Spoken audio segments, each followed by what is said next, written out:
Il pose des questions parce que c'était un mec très très très curieux, François Mitterrand. Ouais, Il pose des questions, il dit voilà, ça existe les ovnis? Il m'a dit non. Les protons ne peuvent pas être transportés à la vitesse de la lumière. Mais par contre, les extraterrestres existent. Ah bon? Mais comment vous le savez s'il n'y a pas eu de contact, s'ils n'ont pas visité la Terre ou si on ne peut pas aller visiter notre système stellaire? Comment vous le savez? Eh bien, monsieur le président, on va vous expliquer, c'est psychique. On peut se téléporter. Voilà les kabbalistes, les taoïstes, les hindouistes, les bouddhistes, voilà toutes les nations, tous les peuples connaissent ça depuis le paléolithique. Il y a une fonction qui s'appelle le 4e état de conscience qui vous permet de vous téléporter où vous voulez dans l'univers. Il y a des rencontres avec d'autres civilisations, etc. Putain, lui, ça m'a passionné.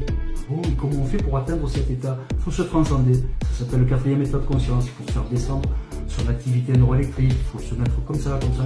Ils ont expliqué la recette. Et lui, il a fait ça? Oui, oui, c'est devenu un très très grand mercabiste. Hein. Ah ouais? Mais bien sûr, mais bien entendu, François Mitterrand qui a été initié, c'est devenu un des plus grands mercabistes de la planète, bien entendu.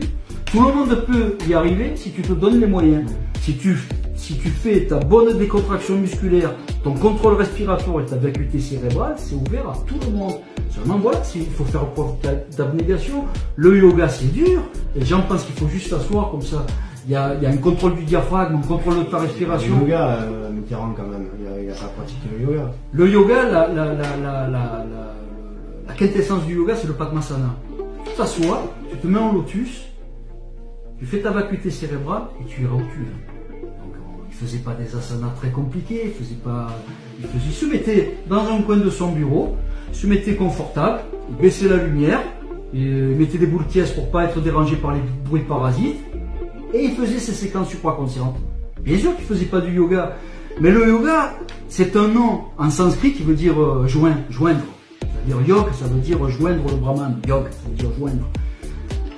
Techniquement, ça s'appelle juste une discipline psychophysiologique. Le psychisme qui prend le pas sur la physiologie, c'est-à-dire l'esprit contrôle la matière.